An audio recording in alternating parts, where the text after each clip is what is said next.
नाजरीन, drama serial जख्म में अरीज का रो रो कर बुरा हाल है। इस जिंदगी से तो मौत अच्छी। दरवाजा भी बंद है, मैं तो बाहर भी नहीं जा सकती। अफान, तुम्हारी मोहब्बत ने तो मुझे महसूस करने से पहले ही जहन्नम में पहुंचा दिया। तुम्हारी छोटी सी गलती मेरे लिए सारी उम्र का अजाब है। अरीज थक कर जमीन पर बैठ जाती है और सिकंदर की पहनाई हुई अंगूठी को उंगली से निकालकर फेंक देती है। नहीं चाहिए मुझे तुम्हारी कोई भी चीज जो मेरे वजूद से जुड़ी हुई हो। मैं मौत को गले लगाना कबूल कर लूंगी, मगर तुम्हारी मोहब्बत को कबूल नहीं करूंगी। अरीज जोर जोर से चिल्लाती है। उसकी आवाज सुनने वाला कोई नहीं था। सिकंदर ने नौकरों को घर से निकाल दिया था। अरीज सिकंदर के कमरे की तलाशी लेती है। दराज से सिकंदर की पिस्टल निकलती है। इतने में सिकंदर आ जाता है। अरे वाह, इतना गुस्सा, ऐसा जुनून, अपनी जान लेने चली थी। अरीज, तुम भी क्या खूब हो। चिड़िया की तरह सिकंदर के जाल में फंस गई।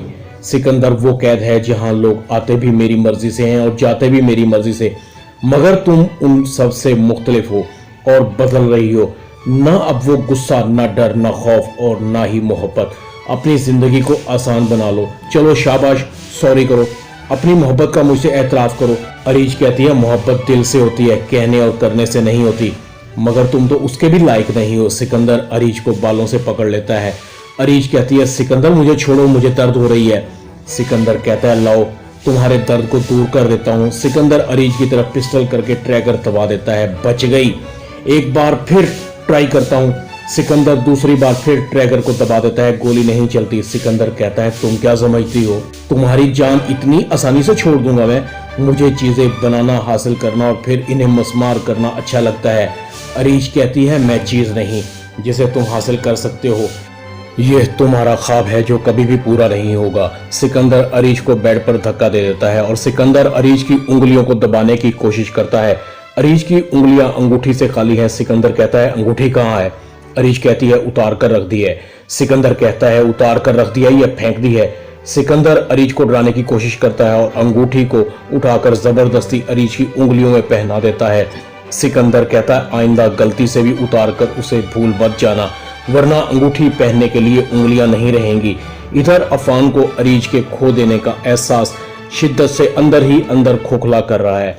अरीज, मुझे तुमसे मोहब्बत है, सिर्फ एक बार मुझसे मिल लो, मैं तुम्हारे सारे दुखों को दूर कर दूंगा। तुम्हारे आने के बाद तो मुझे ऐसे लगा था कि मुझे मेरी मंजिल मिल गई है। तुमने चंद ही दिनों में मुझे अपनायत का एहसास दिला दिया। मुझे क्या पता था कि मेरा एक मैसेज तुम्हें मुझसे दूर कर देगा। अफान अरीज का नंबर मिलाने की कोशिश करता है, मगर बेकार। अफान सोचों में गुम है। नाजिश दरवाजा खोलती है। मे आई कम इन सर? अफान फौरन कहता है, हाँ आओ नाजिश। अरीज का कुछ पता चला? उसके घर वालों ने कुछ बताया? नाजिश हिचकिचा रही थी। अफान कहता है, नाजिश मुझे बात पूरी बताओ, तुम्हें क्या पता चला है? मैं अरीज की वजह से बहुत परेशान हूँ।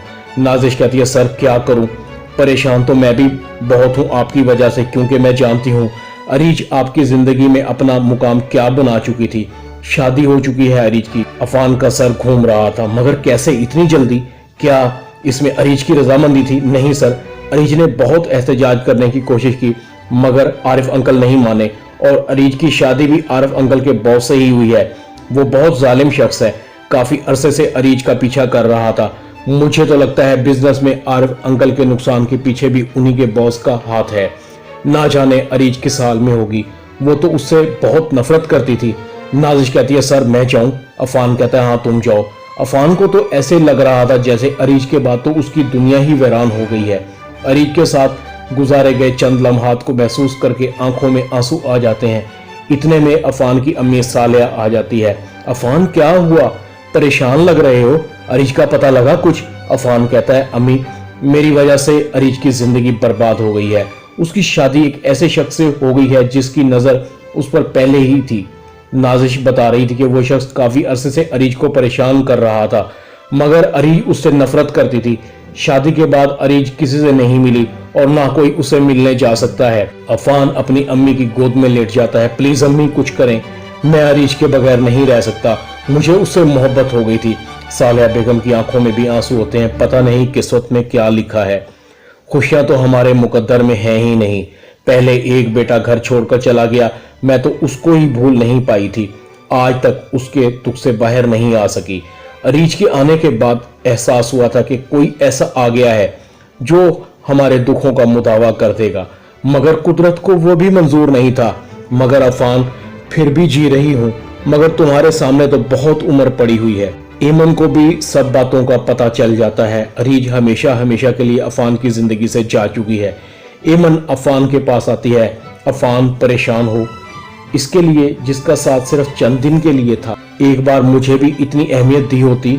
देखो बचपन से तुम्हें कितना चाहती हूँ, तुमसे प्यार करती हूँ, शादी करना चाहती हूँ, मगर किसी ने मेरी मोहब्बत को अहमियत नहीं दी।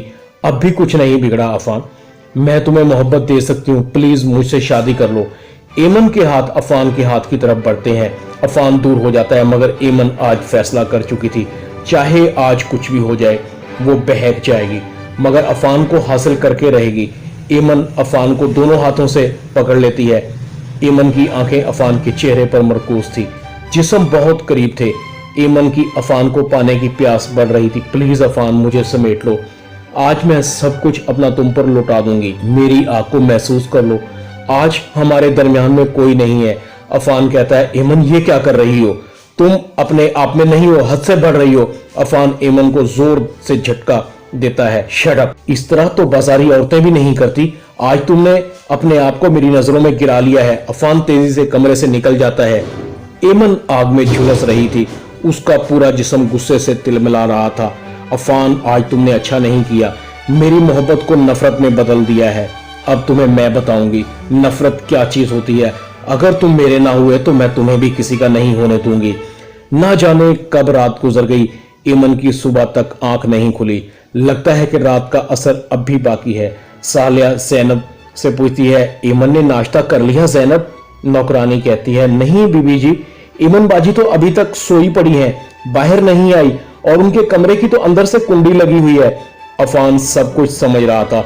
सालिया कहती है तुम नाश्ता करो अफान।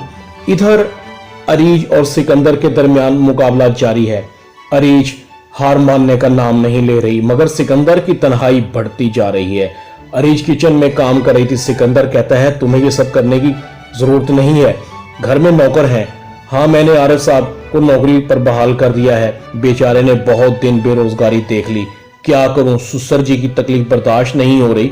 जिंदा रहने के लिए खाना जरूरी है और खाने के लिए कोई काम धंधा होना जरूरी है। सिकंदर कहता है मैं तुमसे बात कर रहा हूँ, दीवारों से नहीं। मगर अरीज सिकंदर की तरफ आंख उठाकर नहीं देखती। सिकंदर गुस्से में अरीज के हाथ में छुरी को पकड़कर पीछे आकर अरीज की उंगली पर रख देता है। अरीज की दर्द से आह निकलती है और आंखों में आंसू आते हैं। सिकंदर कहता है दर्द हुआ ना, जब दर्द होता है तो आंसू आते हैं, वो भी ऐसे थे, मुझे अहमियत नहीं देते थे, मैं हमेशा से ऐसा नहीं था। एक से बहुत ज्यादा लाड प्यार और एक पर हर वक्त की नुक्ताचीनी बहुत तकलीफ देती थी। सिकंदर के अंदर का दर्द बाहर आ रहा था, जिसने उसको इतना जालिम बना दिया था। अरीज अचानक सिकंदर की तरफ आंखें उठाकर देखती है, जैसे समझ रही हो कि सिकंदर के अंदर भी एक अलग कहानी है। अरीज सोचती है सिकंदर कौन है, इसके माँ बाप कौन है, इसे इतना जालिम किसने बनाया। ड्रामा जख्म में इतना ही। वीडियो टीवी को सब्सक्राइब कर दें, लाइक कर दें, शेयर कर दें और बेल आइकॉन के बटन को दबाकर ऑल पर क्लिक कर दें ताकि आपको मेरी नई आने वाली वीडियो का नोटिफिकेशन फौरन मिल सके।